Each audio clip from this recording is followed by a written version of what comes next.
The Cold Hard Truth now has your Premier access with Premier Panton. Hello everyone, this is Wayne Panton. Come and join me on Cayman Mar Road's Premier Access every other Wednesday at 7 p.m. for a frank and open Q&A session. I'm here to answer your questions about the issues that concern you the most. Tune into YouTube and Facebook Live on Wednesday. We will see you there. Full transparency, answering your questions, down to earth, accountable, and accessible to who matters. You. Don't miss Premier Access on the Cold Hard Truth, spilling the tea like no one else.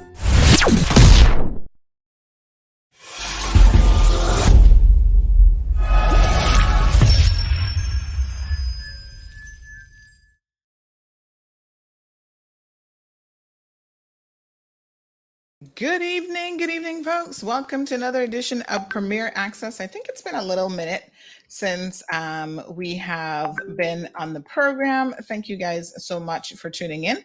We're just waiting for Premier Panton. He's had a super busy day, I understand. And here we are. CMR Premier Access.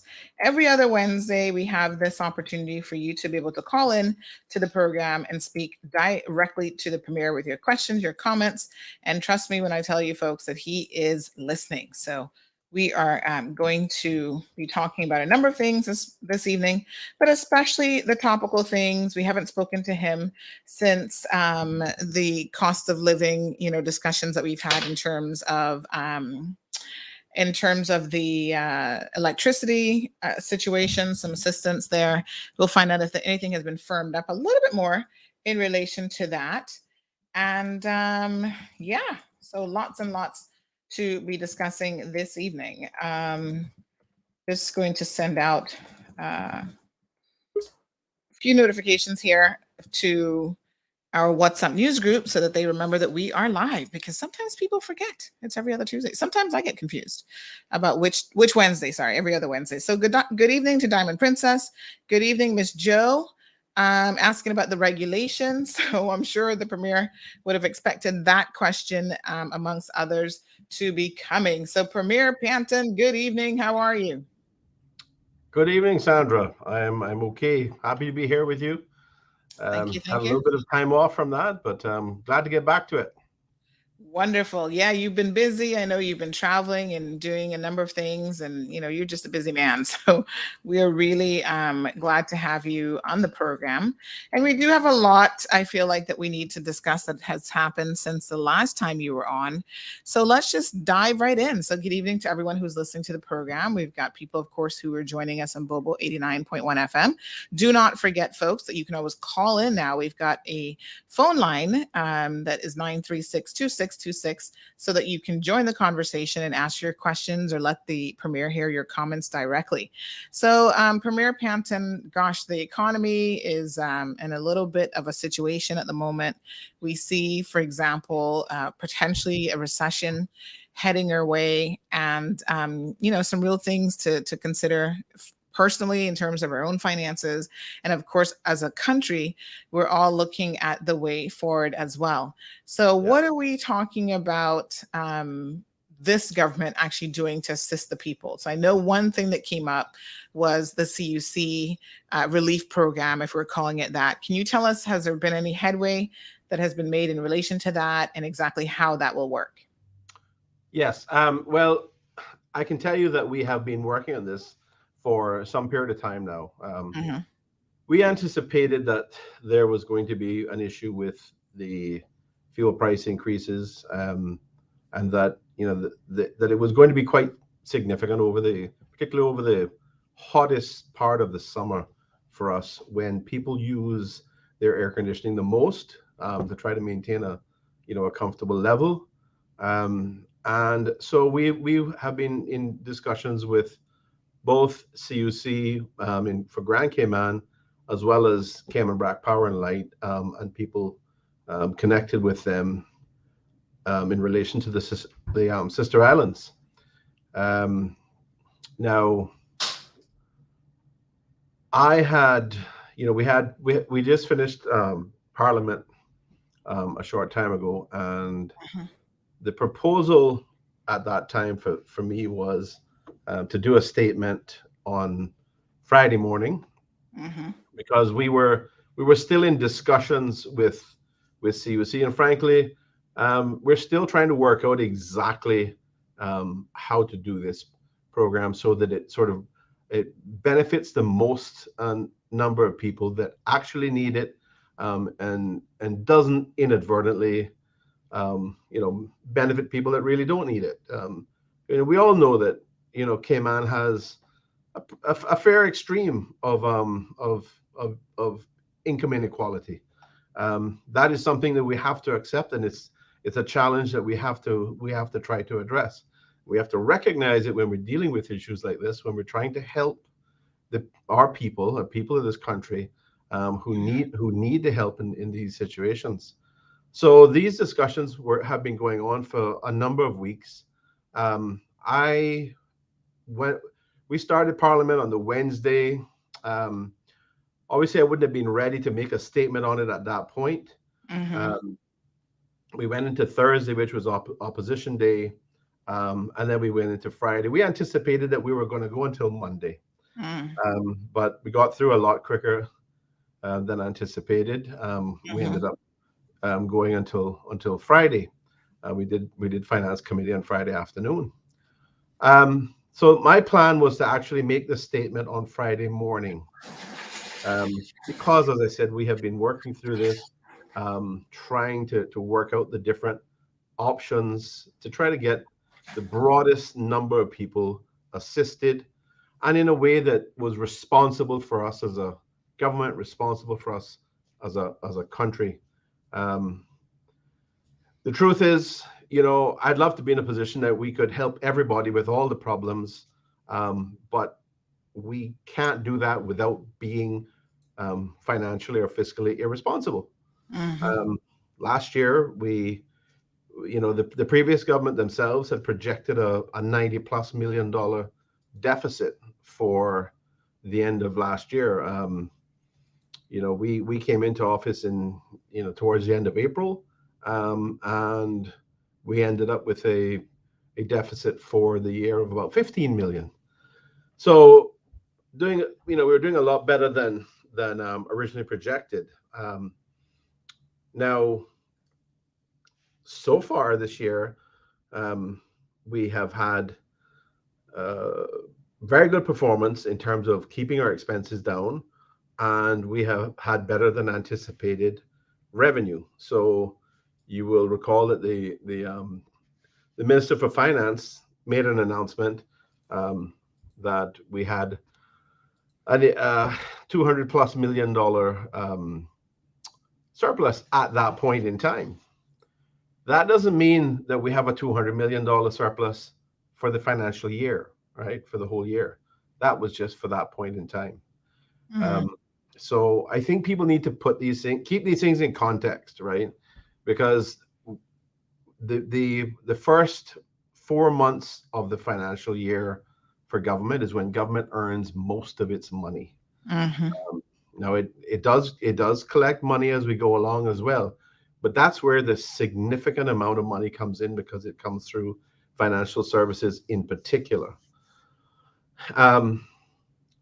So when the opposition brought a motion at the adjournment of Parliament on Thursday afternoon, of course, I had no prior notice that they were doing that. They brought other motions that they gave us notice of, and they indicated that this was an issue that had just come up because I had done a set of remarks for a conference on Wednesday morning, recognizing that there was significant inflation impacting the economy, impacting people, and that this was driving up fuel costs as well. So I responded to the motion from the Leader of the Opposition and outlined, as you know, a number of the things we have already done, plus some of the things we have been working on, including the two things, which was the cost of living adjustment in relation to the civil service, plus the CUC relief program, which we're running over the three hottest months of the summer. Now we have continued to work on that, and I can't give you the exact specifics just yet, but we're about to finalize that. It will benefit those people that are utilizing their CUC services July, August, and September. So we intend before July comes around to be able to roll this out so that everyone understands what the parameters are, and how they can benefit. And basically, one of the significant things you can do is try to minimize the amount of. We should be trying to do this anyway. We should be trying to minimize the amount of energy we consume. But knowing what the parameters are, we will be able to, or consumers will be able to effectively control themselves whether they benefit from this. And basically, we're looking right now at a cutoff of 2,000 kilowatts, and that's going to cover quite a number of people, somewhere in the region of 80 to 84% of CUC's residential customers. And I mean, that's going to be quite a significant help to people. So I can't give you the exact details on it just yet. I hope I'm likely to be able to do that early next week. This is not something that people will have to apply for. This is going to be done in collaboration with CUC. So your accounts for the relevant people who fall within this 84% or so will be credited with the contribution. It will vary. It may go up to as much as $100 for the month for customers. And I think obviously that's going to help. So if you've got a $500 bill or $450 bill, it'll reduce what you have to pay down to $350. Like I said, I would love to be in a position where we can do everything to help everybody, but we can't. The opposition are, rightly doing what opposition do. They come along and say, well, do this and do that, and yeah, you've told us what the problem is. You said that this was going to be an issue, and that's why we brought our motion on Thursday evening. Now, what are you going to do about it? I've outlined what we have been doing to relieve the burden on many Caymanian families, and what we're doing right now to address some of these issues around the cost of inflation and specifically the impact of your CUC bills. That is something that I think is a significant contributor, but we have to be responsible. We don't have unlimited resources, because if we end up in a budget deficit because we have spent lots of money, given lots of money back to people, the first thing the opposition are going to say is, you've failed in terms of fiscal management. That, right? So we have got to try to ensure that we're acting in a very responsible way. We're helping as many people as we can, that people that actually need it, not people who don't really need it. There are many people in this country, many CUC customers who don't really need it. Yes, they have to pay the bills too, but they can withstand it a lot more than a lot of the majority can. So I'm hoping to be able to roll out the specifics of this early next week. I think we've been having more discussions about it this week to try to narrow it down. We've looked at about 5 or 6 different options and ways of doing this, and tried to work out how best to do it. And CUC has been excellent to work with. They have been running a lot of the projections for us and telling us what the impacts would be and what the kind of benefits there would be. And frankly, I think they've acted very, very responsibly, and they've been very, very helpful to us, and I think it reflects a significant degree of care on their part to try to help the people as much as we want to help people in this country as well. Um, and of course, as I said earlier, we have the COLA, and the payments that are being made to the civil servants. Those payments, um, is designed in a way so that those payments actually help them as well, because they're spread out over the same time period. Um, and those are just the one-off payments. Mm. Um, the COLA, the actual COLA, the cost of living adjustment, comes a little later in the year. But these payments will definitely help them. Um, we have also we've also considered a number of other options. For example, we have considered, and we are considering, the extension of the pension holiday.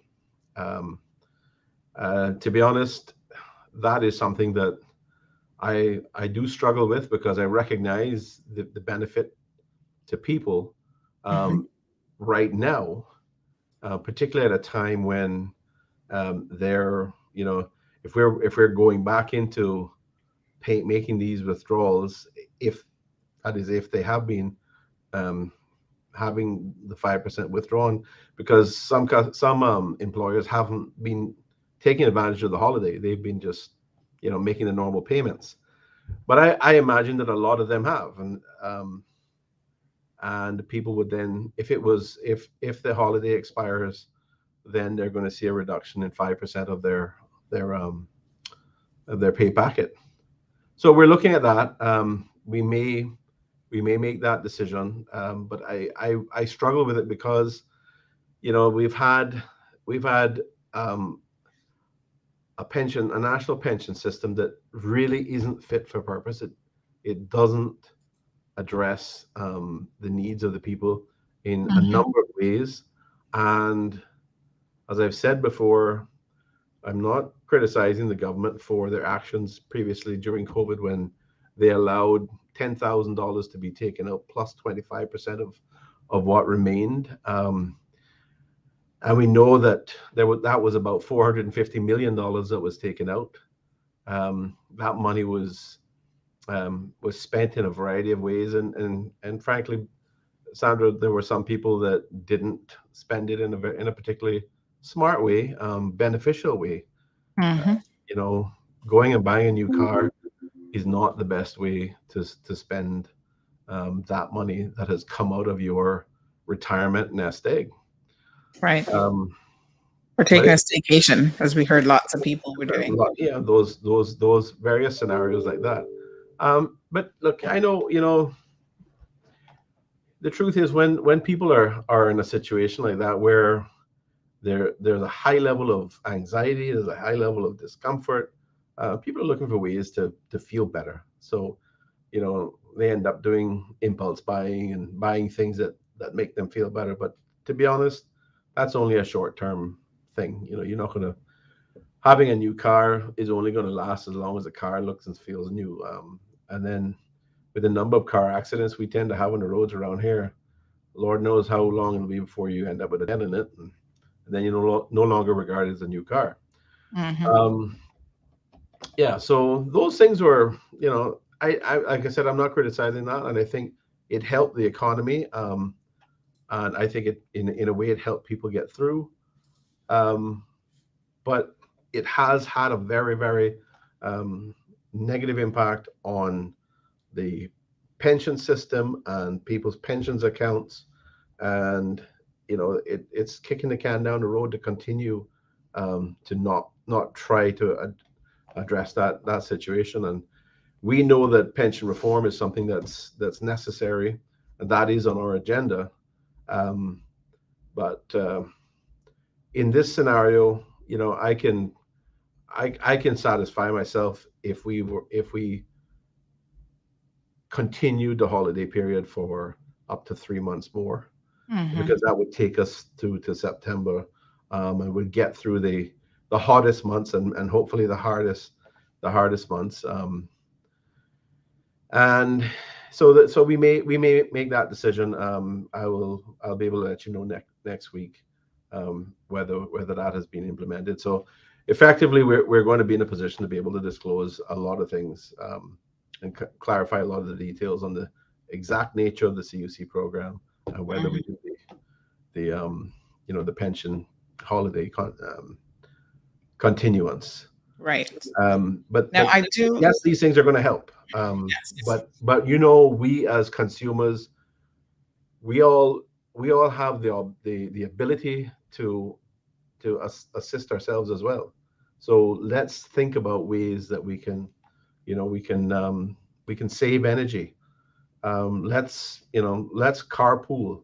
I'm telling you, I'm planning on even taking the public bus, because I want to see what it's like, and because I want to do it, because I think as leaders in the country, you need to be able to understand the options and be able to set an example. And if I'm prepared to do it, then other people should be as well.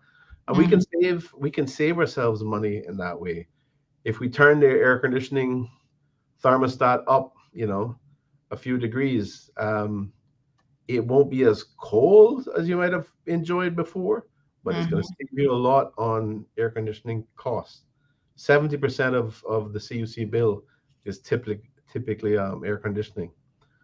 So Along the lines of this particular proposal with CUC, we see today that the leader of the opposition, my apologies, Mr. Roy McTaggart, has, with another media house, suggested that the government lift the duty. So I want to speak specifically to this recommendation, because other people have suggested it as well. So he has said that the government should call for an suspension of fuel import duty. Tell us how meaningful that is, and why the Pat government has not decided to go that route. Well, I can't tell you that we have considered all of these things. I mean, there's nothing that the opposition have put forward that we haven't had a look at, to consider. The costs of doing that. Let me give you an example. It's 75 cents per gallon on gasoline. So if gas is, I drive an electric car now, so I don't know what the exact price of gas is, but it's, I think, around $7 more, give or take. So it goes down to, if you take the 75 cents off, it goes down to $6.25 per gallon.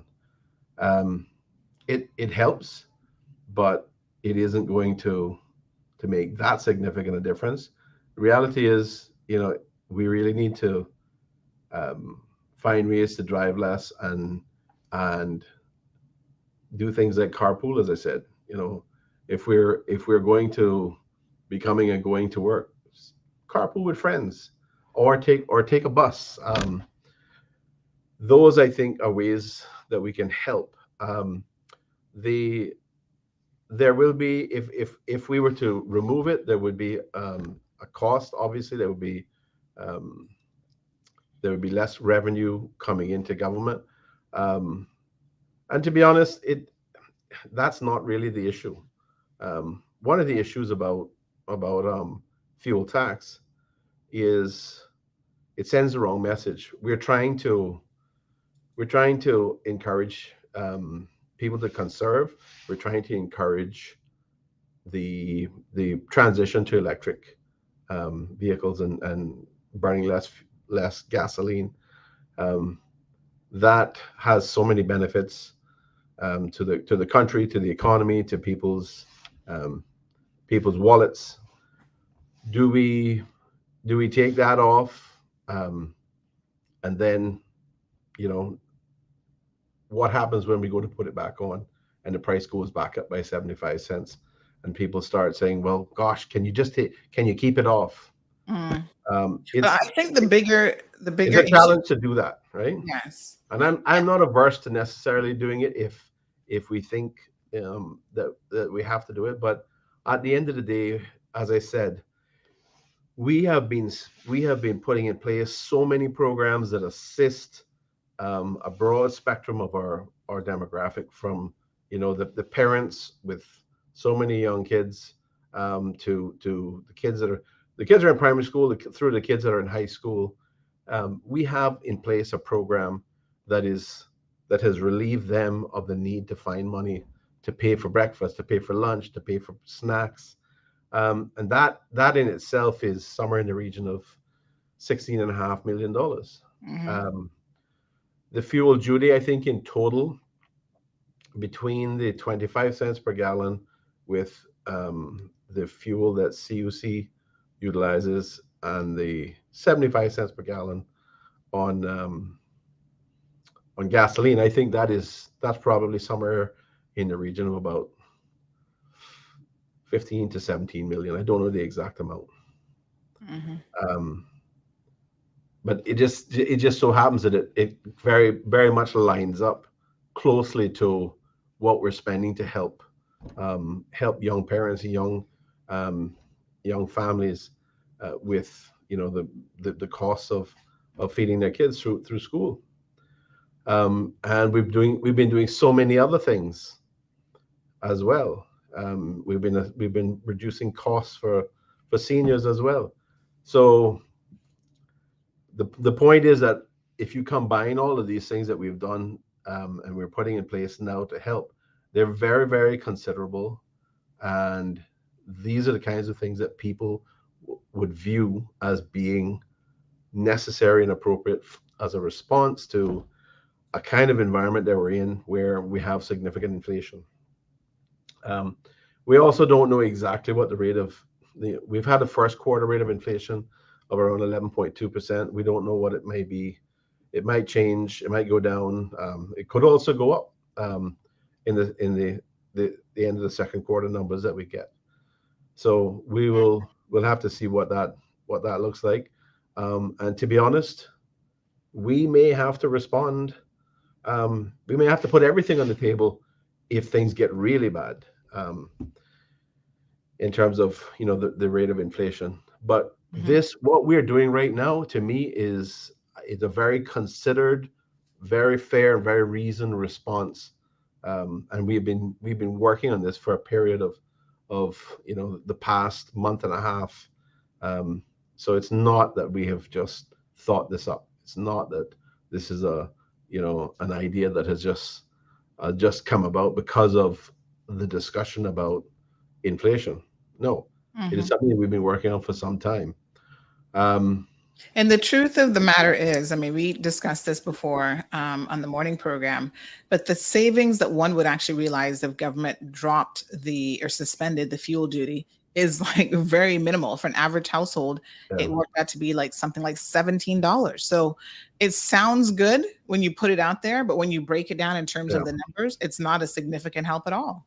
The fuel, I mean, if you took the fuel duty off of the CUC diesel, on a average house that has a bill of say $450, $460, it would probably work out to about 4%, 4 point something percent of their bill that you would save. And in reality, what we're proposing actually would make more difference.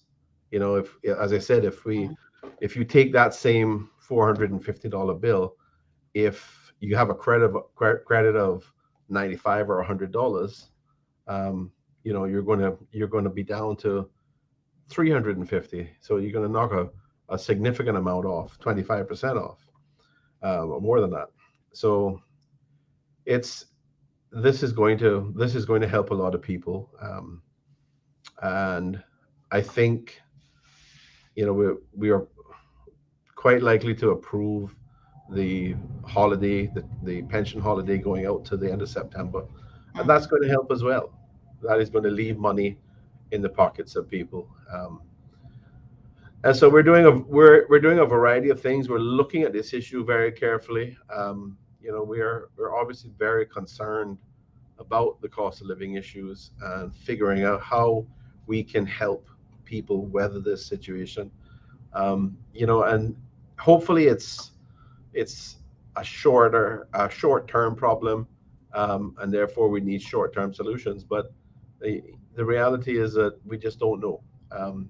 So we have to pace ourselves, and we have to work in a way that gives the country the best possible sort of financial outlook. We don't Mhm. want to we don't want to be endangering our financial security, um, because of concerns about what might happen over the next 3 months, because it might be a year or two. The other issue is, of course, and you mentioned it earlier, is we could have an outcome, which involves um, a recession, and that will be a very significant impact as well, because one scenario could have us have, for example, the U.S. and North American economies going into a recession, which would start to impact us. It would start to depress our revenues, um, and in theory, that would normally have the scenario of lowering um, interest rates, lowering demand, lowering consumption, and therefore inflation would start to decline because there's more supply and less demand. But it's not unheard of that we could end up in a scenario where you still have high inflation and Mhm. you have lowering or declining economic output. Um, Mhm. and that's the sort of nightmare scenario. But either way, what we need to do right now is to do the most that we think we can reasonably do to help, while still preserving our options if things continue to not turn out well, in the next 6 months, the next 12 months, the next 18 months. All right. We have tons of questions coming in. So let's jump right in. Both Joe and Ali have questions about the mask mandates and testing, entry testing. So, what is going on currently as it relates to the existing COVID regulations, which we know expire, I believe, on the 30th? Right. Um, well, we have had discussions in relation to that. I think you already know that, and the the announcement will likely occur, um, between now and probably Monday. Uh, we will leave the current regulations in place until the 30th. So the changes will occur effectively on the at the start of the 1st of July, and you likely have at least close to a week's notice of the changes that are going to happen. Hmm. Um, the changes that we're proposing will reflect the the greatest degree of change that we have implemented, um, over the past year, and I think, um, most people that have commented to me, um, in terms of the issues that they're concerned about, I think will be happily receive the changes that are being proposed.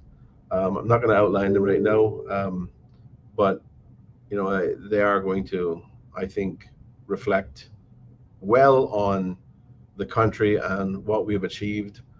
I want to say that I am very, very grateful to the people of the country who have been with us on this journey of of pushing our relying on the vaccines and pushing our vaccination rate to an extremely high level. And we have saved lives together, and I'm so grateful to everybody that has contributed to that. And I know, Sandra, you've done a fantastic job, both in terms of informing people, and in promoting what is clearly, the a significant part of the solution. And we've saved so many lives. I mean, we've if you compare our infection rate to other territories that have had, we've had infections of maybe 5 or 10,000 more in some Mhm. cases, yet our rate of death is, um, a fifth, 20% of what those other those other countries and those other territories that have had significantly less infections, have had. So Mhm. I am really happy, um, that we pushed that hard because it saved lives, and I'm really happy that the people of the country were with us on that journey. Yes, I know that there were some who were resistant and didn't want to participate, and some who to this day will not participate. Mhm. But we have enough people that it really made a big difference, and I'm very grateful for that. Mhm. All right. Lennon has a question. So Lennon says, "Good evening. With the lower high school exam results, is there any consideration being given to allowing students to repeat a year at choice, allowing an entire year to repeat, to reset the system, and hiring some um, SEN staff or SDN, special needs. Um, I think that's what they're talking about. or help special needs students at all levels?" So we just heard some exam results, I think, that have come back, essentially saying that something like half of our students who are leaving government schools are not really at the level that they should be. So I'm assuming this is what Lennon is referring to. Right. So I will leave that to my colleague, the Minister of Education, to address. To be honest, I haven't had the full picture, um, presented yet. I had a discussion late this afternoon, um, to get some of that information, but I wasn't able to get the full picture, and I don't want to speak to something that I'm not at least reasonably informed on. Um, but certainly, we are very much concerned about making sure that education is working in our country, is working for our students, is working for our families, and is working for our economy and the employers in our economy. Um, so this is something that is going to be measured and assessed, and we are going to take a lot of steps to seek to improve those, even if they're reasonably good at this point, um, whatever they actually are in terms of an objective, assessment. We are going to seek to do better, because we must do that for our students, for our children, for our country, because that is the key to this country continuing to succeed. Mhm. We are not. This is not about just growing an economy to create jobs, because inevitably, I mean, that just means we may end up with, more people on work permits.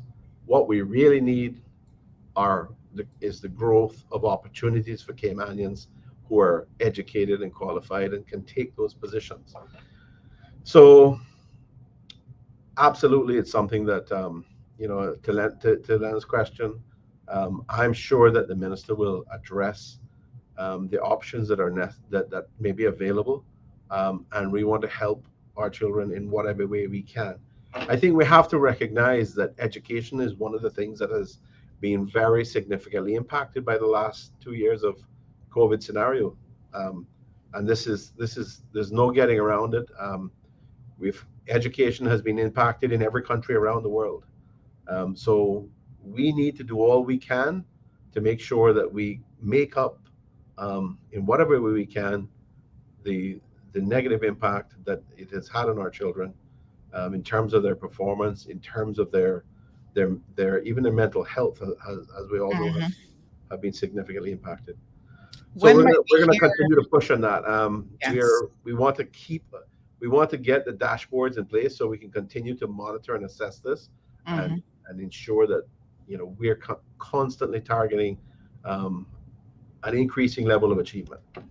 When might we actually hear from the Minister of Education? I'm not going to. Let her know she's got an I haven't open, had a chance to talk invitation. to her today. Okay, she's got an open invitation. We've told all of your government ministers. And I would, I certainly encourage. Just remind them, please. I certainly encourage ministers to speak as much as possible on their ministry subjects, because I believe very much in communication with the people of the country. But it should primarily be on their specific subject matters. That is where we need the greatest degree of communications. Yes. So Diamond Princess is wondering, she says, what about other workers or not government workers? Will there be a cost of living increase for them? Well, government itself has no mechanism to create or bring about a cost of living increase for private sector workers. But I think in general, the private sector has generally responded with cost of living. That I know, coming from the private sector myself, the management in any private sector entity will recognize that there are cost of living pressures, and they will recognize that there are increasing inflation environment. And the truth is, if you want to keep people, if you have good staff and you want to keep them, you have to find a way to either increase their salaries in some way, or find another way to provide them with benefits, or to make their level of job satisfaction increase. And the truth is, while money is usually somewhere in the middle on a list of about 10, money is usually in the middle. When you're in a high cost of living environment, or an increasing cost of living environment, then obviously money ends up being a bit higher. We also have the minimum wage committee in operation again, and later this year we expect to get a report from the minimum wage committee, at least a preliminary report. But that's another thing that clearly we have to examine very carefully as well, to make sure that in itself, if we're looking at increasing minimum wage, that in itself doesn't unduly trigger a spike in inflation. Right. Most of the inflation or the majority of the inflation that we're suffering from is imported inflation, and even the opposition acknowledges that there's very little the government can do. The current leader of the opposition, I think, even as far back as the election campaign, has very clearly acknowledged, as I have, and as we all should, if we're being perfectly honest with the people of the country, that there's not a lot of tools that the government has, to help with these things. We don't have a central bank with monetary policy levers that can apply, can address easing and or tightening of money supply. So we do our best, and we're doing our best now. We have been clearly working to alleviate the burden over the past year on Caymanian families, and we're doing even more right now, because we specifically recognize, and we've been working for the past 6 weeks or so to work out exactly how to do this, so that over the next 3 months, which are the highest consumption months for energy supply in Cayman, we can provide solutions. We can provide a benefit, a help to those families. Thank you very much for that. Ms. Brenda has a question. She says, has the bullet bond been repaid yet? If not, when? Currently there's no bullet bond. There was a bullet bond that was in place I think it was in the 2009 to the 2012-13 administration, Hmm. a bullet bond had been taken out, had been put in place, and I believe as of November 2017, Hmm. that bullet bond had been repaid, and there was an aspect of it that had been refinanced. So the, the amount of debt that was reflected in that bullet bond had come down very substantially. Um, we have now drawn the previously negotiated facility, short-term facility. We have drawn that in full. Um, that is costing us 3.25 percent. The We are, however, mitigating the cost of it by investing that money in U.S. Treasury bills, and it is significantly reducing our carrying costs. So the T bills are forecast to go up to as much as 3.4%. So we may be in a positive position. We may have what's called a positive carry situation where we're actually making more money because we have borrowed this money on these good terms and invested them. Um, that is, however, not money that we're going to be spending on operational costs.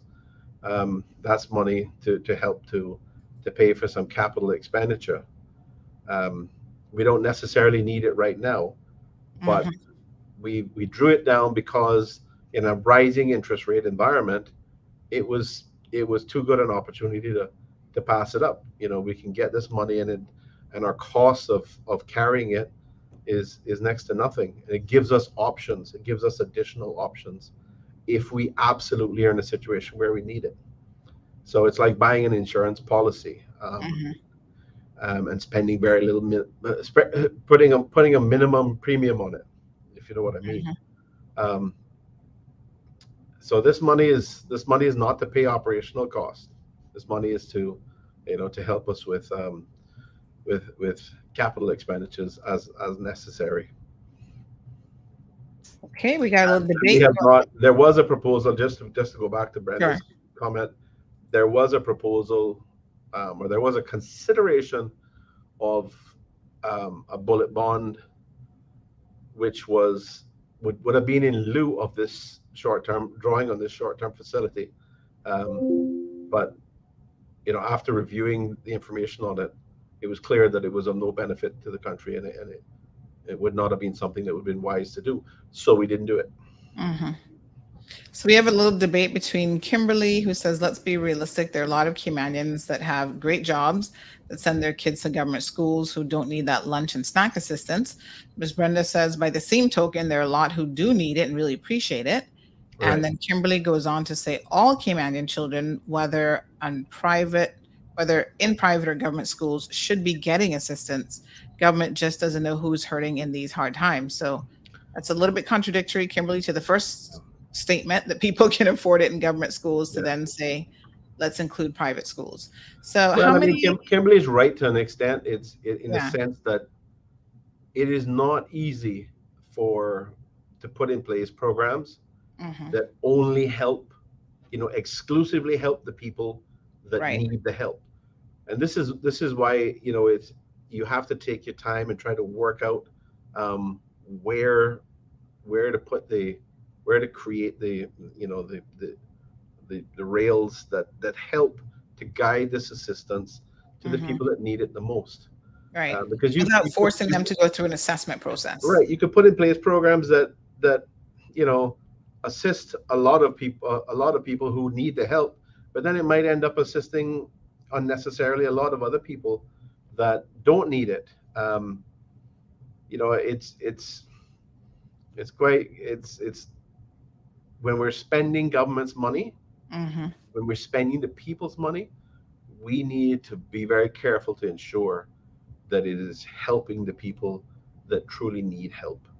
Hmm. And that's why sometimes it's difficult to work through the different scenarios to try to make sure that you have it as close as possible. It's never going to be perfect. Um, Hmm. you know, we don't want to be in a situation where we're saying if you need help and you can demonstrate that you need help, come to us, because Hmm. that means that we would never be able to help the thousands of people. It would that would be all we were doing to try to figure that out. Hmm. Um, so what we're trying to do is create a system like through the CUC arrangement, which helps the vast majority of people. Yeah, we may end up with someone on either end that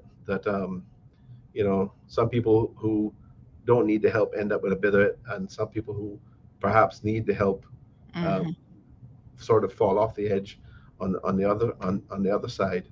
But we can address those because those people, the people who are really, really in difficulties, who could use the help, they have the ability to come to NAU and get assistance there. So we Hmm. can help them. We can help them on that side. I just don't want to be in a position where I'm paying a whole pile of money to people who don't need it. You know. Right. And Erica says that she would hope that if families of Caymanian children were in private schools and they're really hurting, that they would pull their kids out to reduce their spending. Well, Maybe. I mean, I Yes. think I think all of us, um, we've all I know very few people who were born with silver spoons in their mouth Hmm. in Cayman, and we've all had to go through the challenges of figuring out, how to balance our expenditures. Hmm. Um, the truth is, we need more. We need more of that to assist our people. Um, we need more financial training, financial management training. We need more of the assistance to people to teach them how to budget properly, how to prioritize properly. And I don't mean that in a bad way. I know some Hmm. people can take that as an insult. Um, and there are people that might point at me and say, well, it's insulting coming from you. But I can tell you, I've had to do it. I have had to decide whether my wife and I have had to decide whether we were spending money on Pampers for the babies, and milk, or whether we could have half a steak. Um, it just it's nothing that we haven't experienced, and many of us have. And I'll tell you, uh, Deputy Premier, myself, and the Minister for Financial Services, we had a meeting last Friday, I think it was. Um, I lost track of the days now, but anyway, it was a number of days, several days ago now. We had a meeting with the Bankers Association. It was a very good meeting, and some of the things we discussed with them was, can we have a situation where when the U.S. Federal Reserve changes their rates, which has an Hmm. impact on the New York prime rate, which is what the banks here use as their guiding rate for the Cayman prime rate. Um, can you delay? Can you give some advance notice? Can you give people 30 days, 60 days, 90 days notice, some kind of notice, so that at least they have the opportunity to make an adjustment on their spending, and maybe they can give up certain things that they they don't really need, if they know that their mortgage payments is going to go up by $100 or $150 a month or something like that. Hmm. So we've asked them, look, can you consider this? Um, we've asked them to consider increasing their proactive efforts to reach out to their customers, reach out to their borrowers who they know perhaps have had some credit events or sometimes are late making payments. I want them to engage more with their customers so that their customers can be upfront with them and say, yes, I do need some help, Hmm. because that is the best way. Keeping that line of communication open is the best way for the bank to be able to help you. Um, Yes. And I would like the to other remind thing, yeah, people. one other thing I just want to mention very quickly Sure. is, because it goes back to what I was saying earlier. They have, some of them have indicated, and I think they may all be involved with it at some point. that they would be happy to do personal financial training for as many of their customers as they can address. Whether it's online or whether it's in public, or both. I mean, to me, those kinds of things are ideal.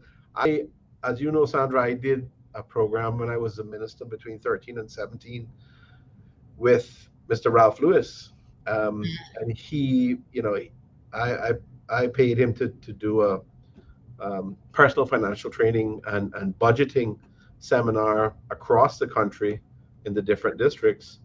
And I learned a lot from him, to be honest. There were some really amazing things that he told us that were really, really valuable. Things that may not be that obvious. It wasn't that obvious to me. They Right. can make a real difference. And in a high cost environment, these are the things that we can do to make a difference.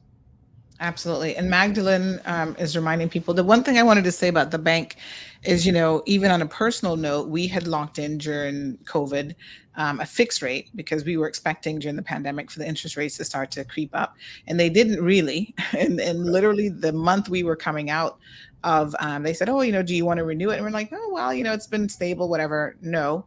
And the very next month, the Fed start to make this announcement that they're trying to control inflation.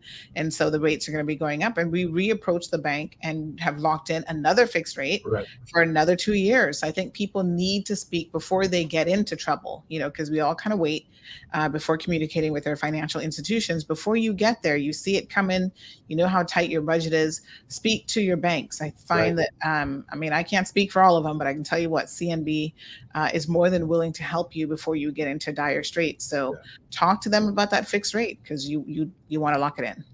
Magdalene, of course, is reminding us that cost of living increases is given at the discretion of one's employers, and there's no law that can actually force anyone to do that. And some companies give a bonus while government does not give bonuses. The other thing about that, when you look at and I don't know if you have this information yet available to you, but I'm very, very curious to know, who is it that is getting paid minimum wage?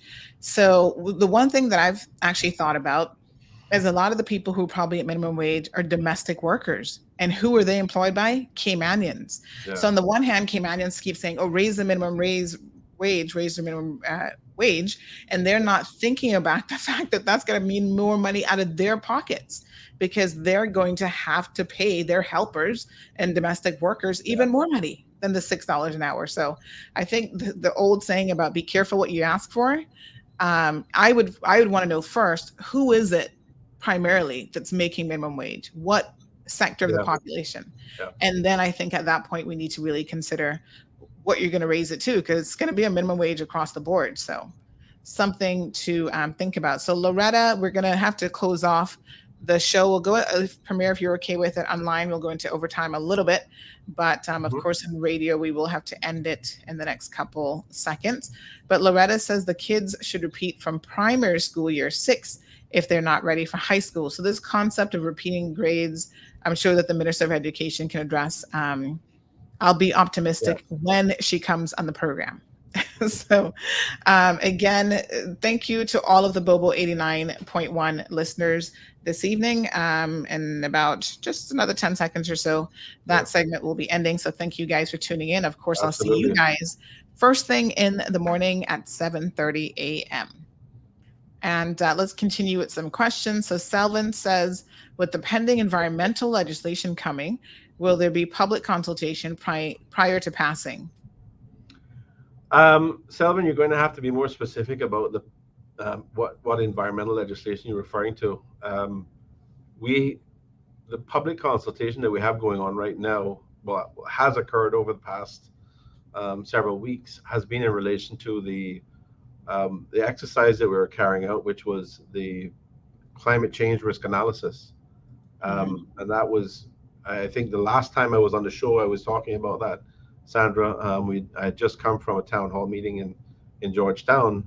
And that was being assisted by 2 UK entities, which I won't go into the names of right now, but very, very capable scientists who were advising on that, and we're expecting the report for that to be provided to government in September. That was very helpfully funded by um, the governor's office through the UK. So very grateful for that, and that's going to help us. That's going to tell us what the priority of our risks are, um, and what we have to take into account as we're looking forward over the next 5 years, and the next 10 years, the next 15 years. We can't wait until then to address these risks. We have to start building resiliency now. Sorry, my lights have just gone off. Yeah. But I'm not sure what Selvin is relating to or referring to there. Um, but what is clearly the case is everything we do is about making sure that we face the reality today, and we don't have to wait until 5 years, 10 years down the road, because I guarantee you, if you think it's expensive now, it's going to be 5, 10, 15 times, 20 times as expensive then. And it will be orders of magnitude more difficult to build in the resiliency that we need for this country, because I don't intend to be looked at by history, and have my record reflect that I failed this country and failed the children of Cayman in the future. We need to be, we're talking about this, and we need to be doing something about it. Um, you know, I think many people are very familiar with our global, charismatic, amazing Caribbean leader from Barbados, um, Prime Minister Motley, Mia Motley, and she has been speaking from COP 25 to through the UN and through the inter-American conferences, and many of the intellectual sort of talking circuits in between about these issues, about how we have to confront these issues and how we have to speak up in the Caribbean, because we are the ones that are going to be facing the impacts of climate change first. And we've got to make sure that the world understands that we are not going to be quiet. We are going to do something about it, but we are going to demand that they do something as well to mitigate the impacts on us and to help us pay for the costs of the kinds of resiliency that we need to implement. So, if somebody wants to criticize me about speaking the truth about these kinds of things, I am never going to hide from the truth. I'm going to speak the truth. And if it's good enough for my friend Prime Minister Motley to speak about it so passionately, then I can tell you that I figure it's the right thing for us to do for our people in this country as well. Moya says, when will the government be looking into extending the current immigration entry test to not only ensure persons can speak English, but also to have the capacity to read, write, and comprehend English at a reasonable level, at least grade 6? Maybe have every person on the lower job level scale who applies for work permit complete this exam. How do we expect persons on a permit to uphold immigration laws and regulations if they can't read or comprehend them? Well, I mean, I don't know. I mean, I laws know are what the law requires, and it requires yeah, a demonstration of proficiency in English. right. I can't tell you whether there are failures. Yeah. There are people clearly who English is not their first language, and obviously, if you are speaking to them, they may sound like they're not very proficient in English. No surprise there. It could be just a perception issue. If it is a real issue, then obviously it's something that I think we need to be concerned about. We need to see it being addressed. We have had prosecutions for people who have tried to rig the system, right? You're familiar with that, and I know you've talked about that, Sandra. Yes. So this is what happens when Our somebody. own Caymanians, by the way. Right, exactly. It's our own people that have been doing that kind of thing. So it's not in our interest to have that type of thing happen. And it's in that kind of scenario that we should expect better from our own people. We should expect the system that's designed to work effectively, and not allow people to get by. I can't tell you that I haven't really come across anybody who I thought just couldn't speak English or comprehend it. And to Moya's point, there are people who speak English as their only and primary language who still wouldn't be able to understand the immigration laws. There are people with degrees who can't understand the immigration laws because they're not necessarily the easiest. That's probably a fair comment as well. So, I mean, laws can be very, very complex. Trust me, I have a law degree, and sometimes I still look at a law and I go, what? Cab says, changing the topic slightly, when will Cayman Airways start to fly to Los Angeles? No, it says, is Cayman Airways really going to fly to LA? Sorry. That is, yes, that is a proposal. See, I got multiple degrees and can't read. That is a proposal. Yes, it is a proposal.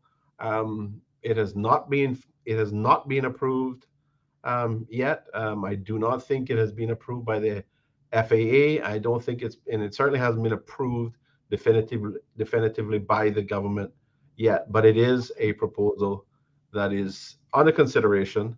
And yes, Cayman Airways does have the capability of operating its 737-8 series aircraft from Cayman to LAX and back safely.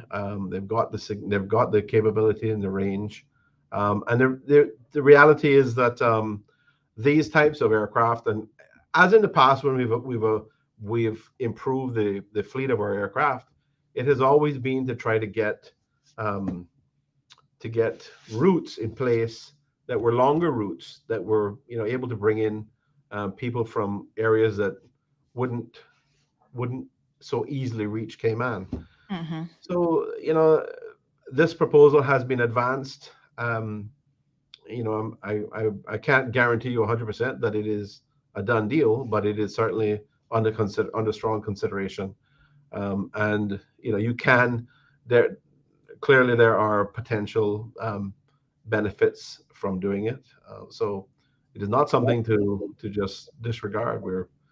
We're actively considering it, and if everything lines up, then it may happen.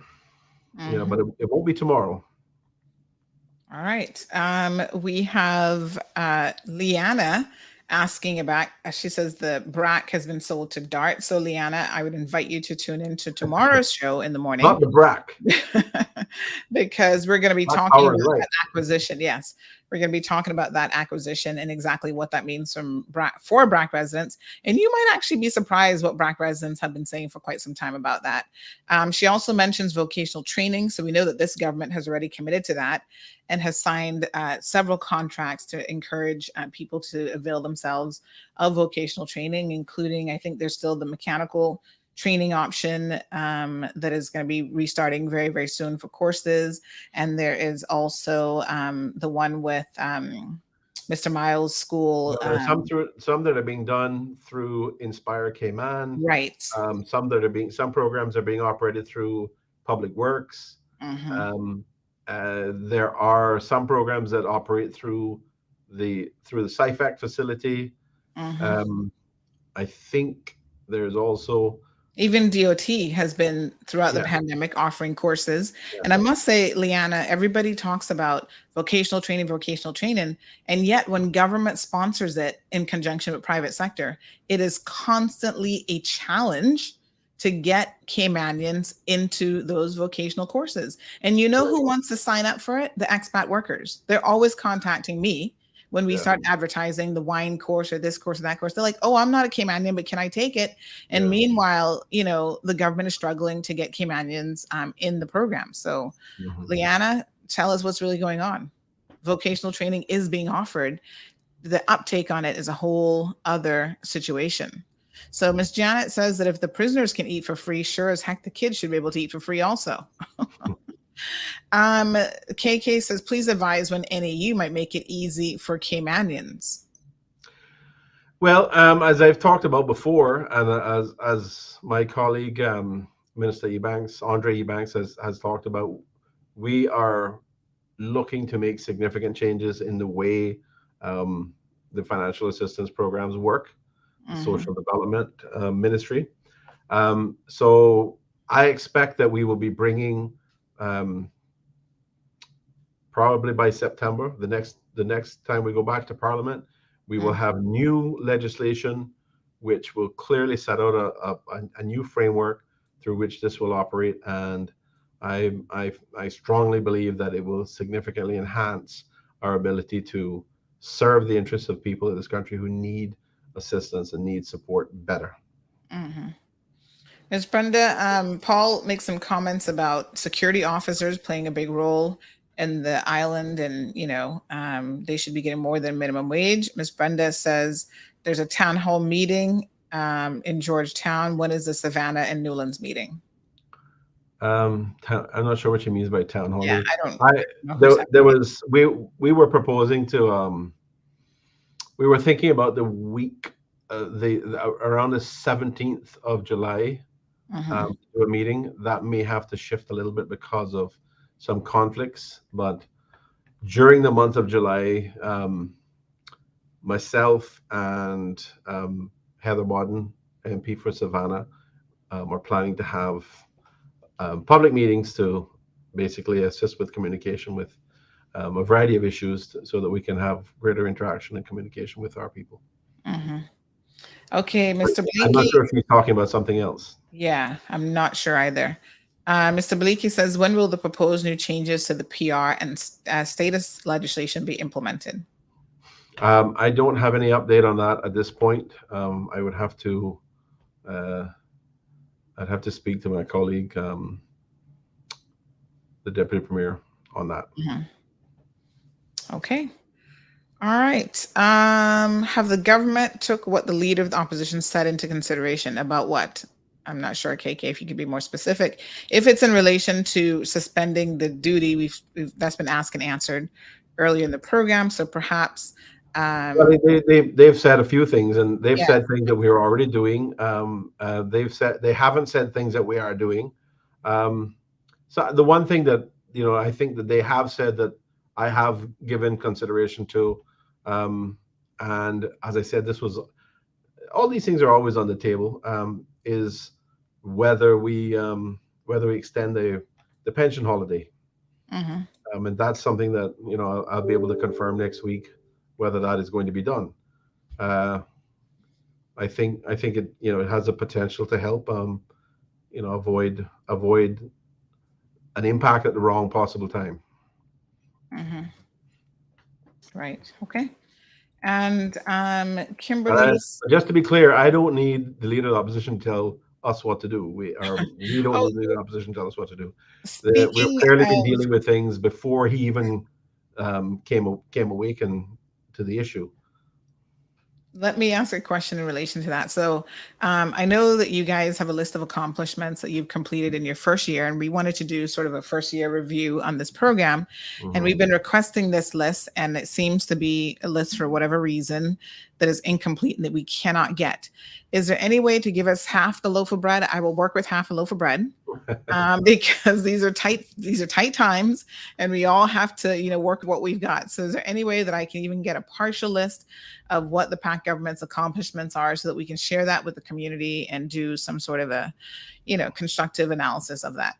Yeah, let me propose to get back to you in a few days with that. To be honest, we were considering doing a 1-year report, but there's so many things that have been going on that I just couldn't find the time to sit down and go through these things. There's a tremendous range of things that we've been trying to accomplish, and the biggest danger is to have a lot of things that you're trying to achieve and achieve none of them, and I don't want to be in that scenario.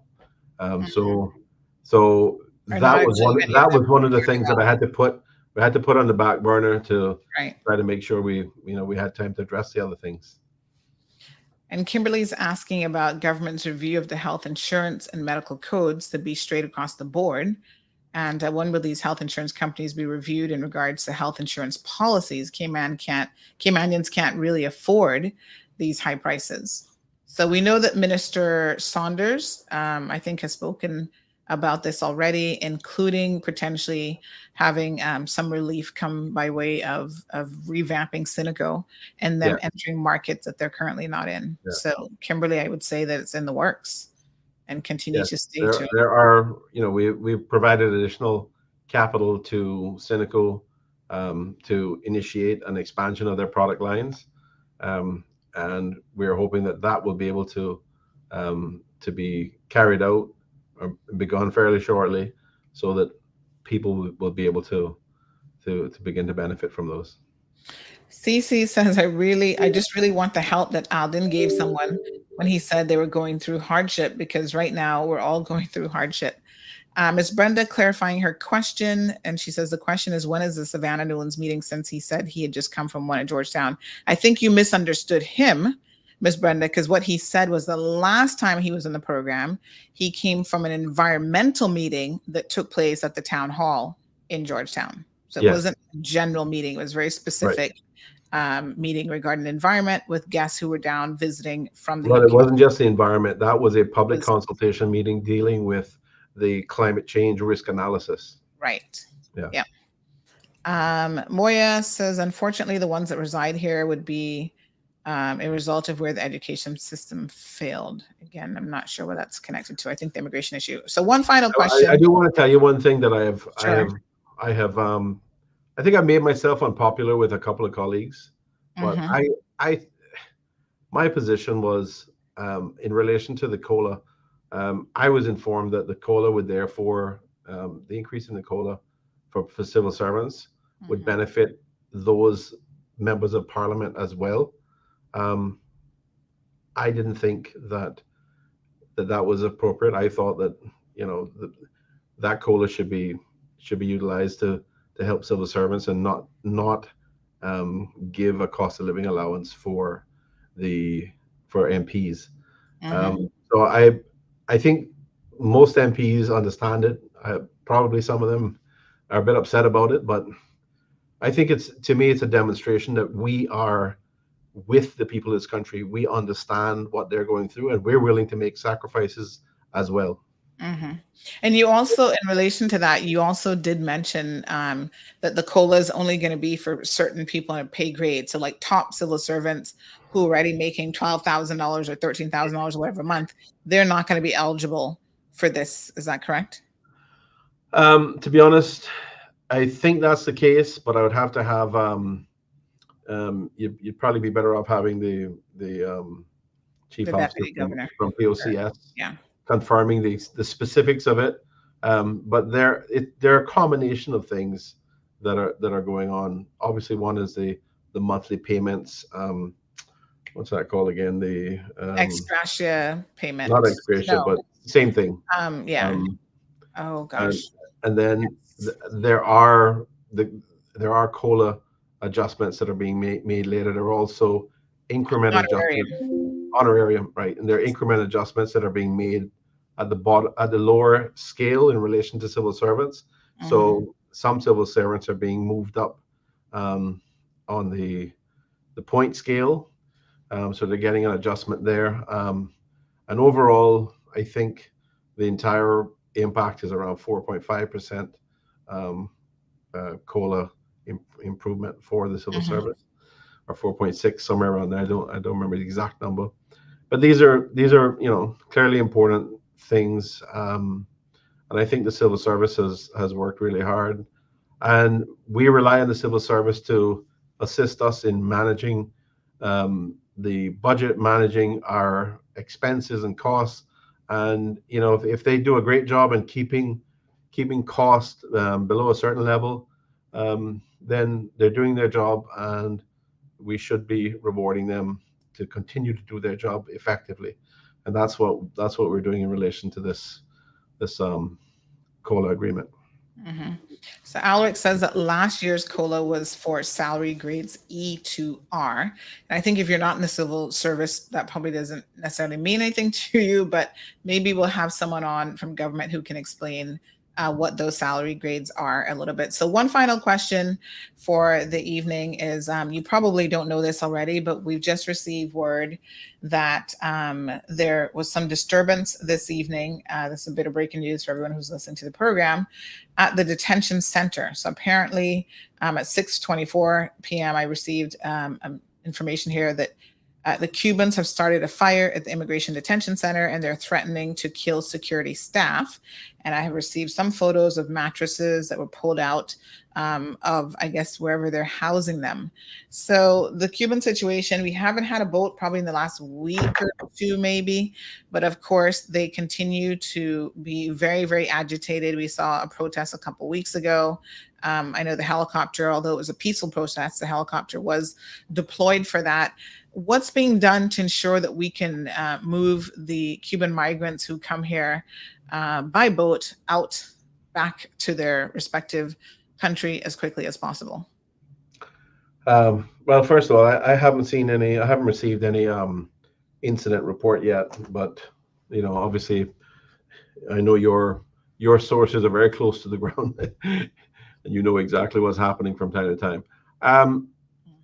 Right. So one of the things we've done is we've put in place new membership of what's called the I think it's the RPAT committee, refugee. Gosh, I can't remember what the acronym means right now, but it's a committee that basically reviews the applications for asylum. And what we're trying to do is speed up the processing of these applications. Everybody that has, first of all, let me say it's been more than a week. It's been, I don't know, probably several weeks now. It seems to me that we haven't had any, which is clearly a good thing. We're trying to speed up the processing of these applications so that people get dealt with and get processed as quickly as possible. Unfortunately, it seems like all of the people who are coming here at this point have been applying for asylum, and we are constantly discussing the issue as to how to address it.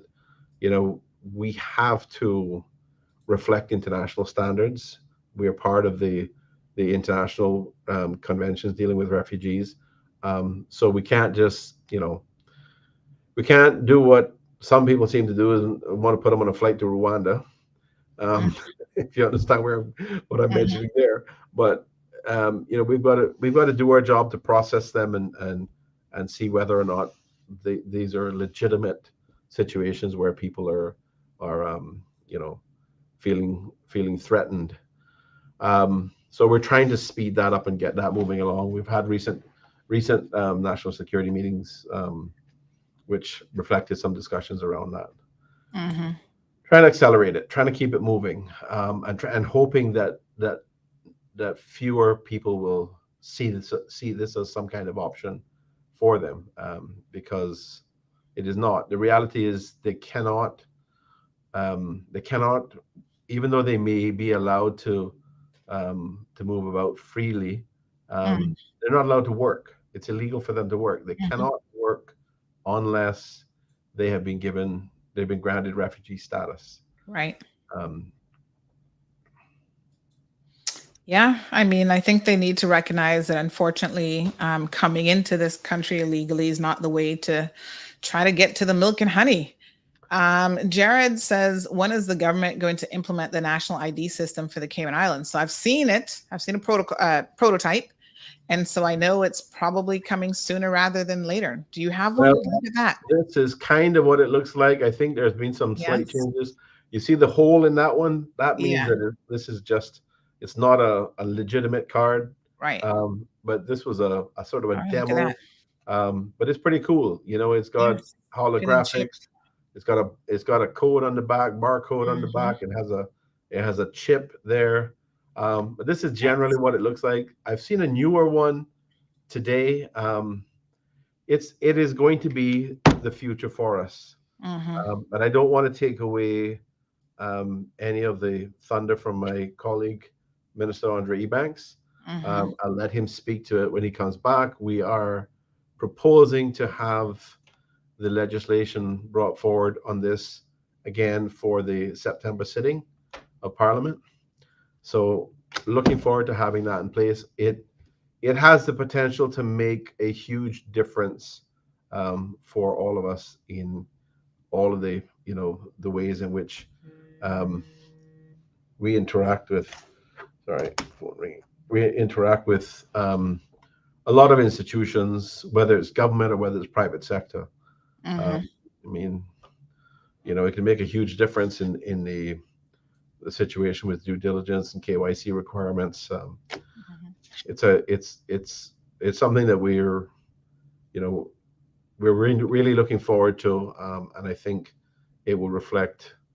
I think it's going to become an iconic thing for Cayman to have this in place, um, which you know it's this is going to be our proof that we are Caymanians. Mm-hmm.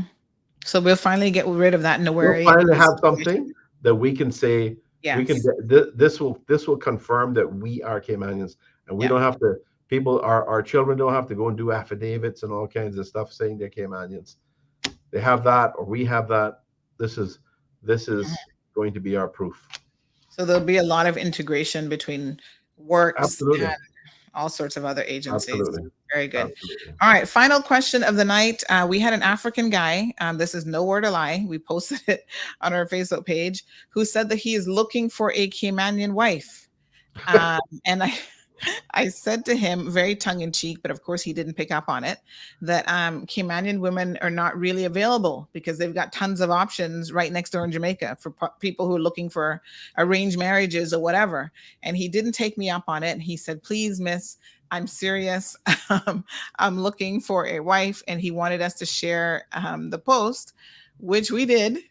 And so, of course, it's a little bit funny, but at the same time, I think he was very serious. He says, I'm an African, but I came across this page. And since then, I have always been a fan and have always been conversant with all the stories on there that you've been posting. But one thing is that I really wish to find a woman of my dreams or my dream from Cayman Island. I mean, a woman I can settle down and spend the rest of my life with. He's 36 years old. Now, on a serious note, we know that there are a lot of these arranged situations happening right here. Immigration people that I've spoken to on the enforcement side have often said that their hands are tied. There's only so much that they can do within the remit of the law because it is very, very difficult to prove that a marriage, that these marriages of convenience. Just like we have people abusing the work permit system, taking out work permits for people when there are no jobs. And then the worst part is they're actually abusing those same people by demanding that the work permit, the employee pays them either a weekly or a monthly fee. How can we start to really address some of these abuses of the immigration system, in particular, marriages of convenience and people abusing the work permit system? Well, I mean, you can understand why people from all over the world might be interested in Caymanian women because they're some of the most beautiful women in the world, some of the most capable women in the world. But we certainly don't want any marriages of convenience or any abuse of our system going on. Um, it's an issue that I think has sort of um, gone up the ladder a bit in terms of significance and attention. So it is difficult. It is very difficult to prove.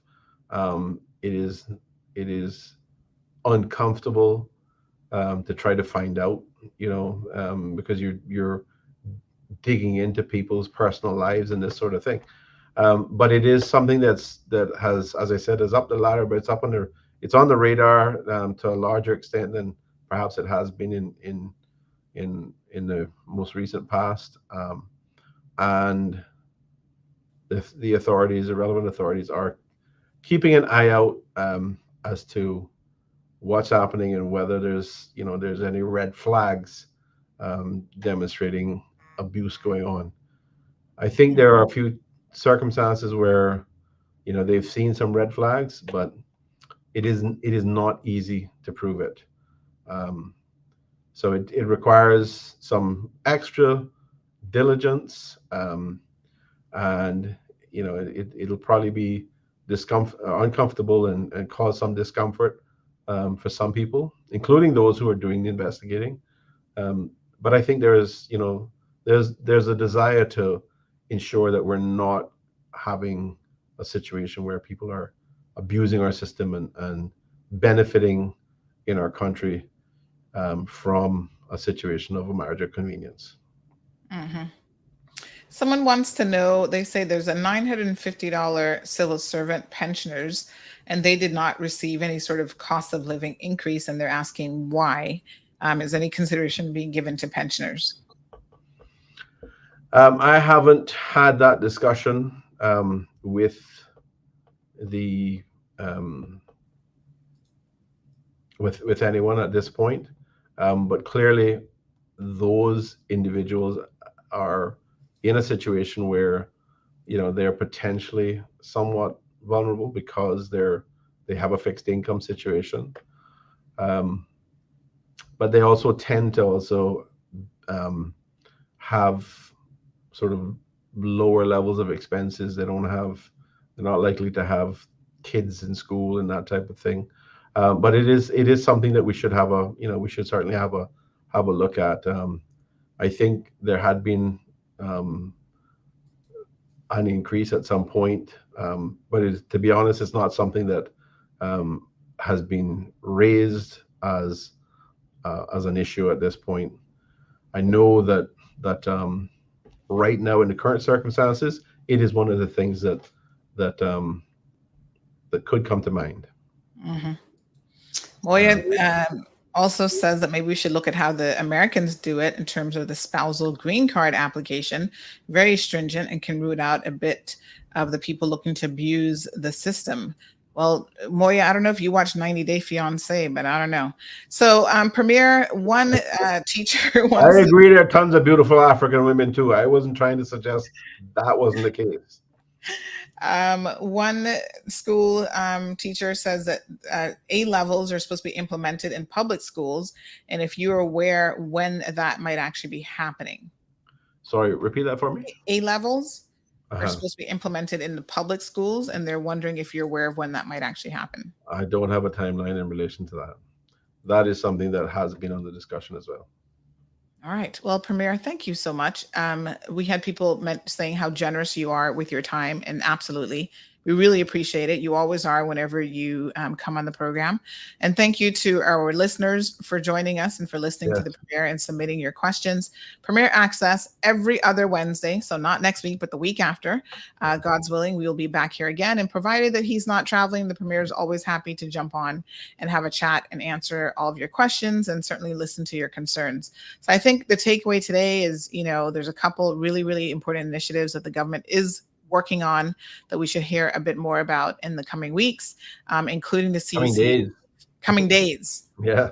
Yeah, so CUC relief program, Yeah. potentially an expansion of the what are we calling it again? The pension holiday, as Yes. well Extension of as, the pension holiday. yes, extension of the pension holiday, and potentially the regulation changes, which there will be changes. We just don't know what they are yet. Yes. Yeah. Okay, Well, Premier, I thank you. Appreciate it. thank you so much, Sandra. I always enjoy being here. I always, enjoy the opportunity to talk with your listeners and the people of Cayman, and obviously people from, much more than just in Cayman, people from outside Cayman. Mhm. So really appreciate it. Always look forward to it. And I want to wish everyone a wonderful night. Be safe. And I know tomorrow, well, tomorrow's Thursday. Almost somebody had me convinced that today was Thursday. We're getting it. We're We're approaching the trying to get weekend. into the So weekend let's look early forward to here. that. Let's be safe. I don't know if we're going to have any more rain, but Yes. let's be safe, people. One love. Take care of yourselves. Take care of your neighbors. And we're Mhm. all in this together. We're here to work with you to help you to make a difference in your lives. So thank you very much. Take care. All the best, Sandra. Look forward to talking Yes. with you later. And the next show, if I can remember this, because I've got middle age syndrome now, but maybe we can talk about the DUIs. I think we're now up to 10 deaths on our roadways, which could very well be a record because we're only halfway through the year, which is a bit sad. So I want to talk about some of that and maybe some traffic, control issues and so on. So, okay, we'll see you in 2 weeks. Yes, I appreciate that very much. Thank you. Take care. Have a good night. Thanks Love very talk. much. Bye-bye. All right, folks. See you guys in the morning, 7:30 sharp.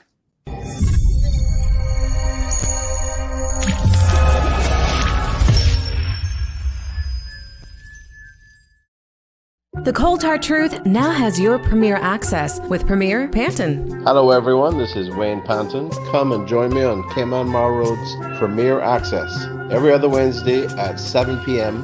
for a frank and open Q&A session. I'm here to answer your questions about the issues that concern you the most. Tune in to YouTube and Facebook Live on Wednesday. We will see you there. Full transparency, answering your questions, down to earth, accountable, and accessible to who matters. You. Don't miss Premier access on the Cold Hard Truth, spilling the tea like no one else.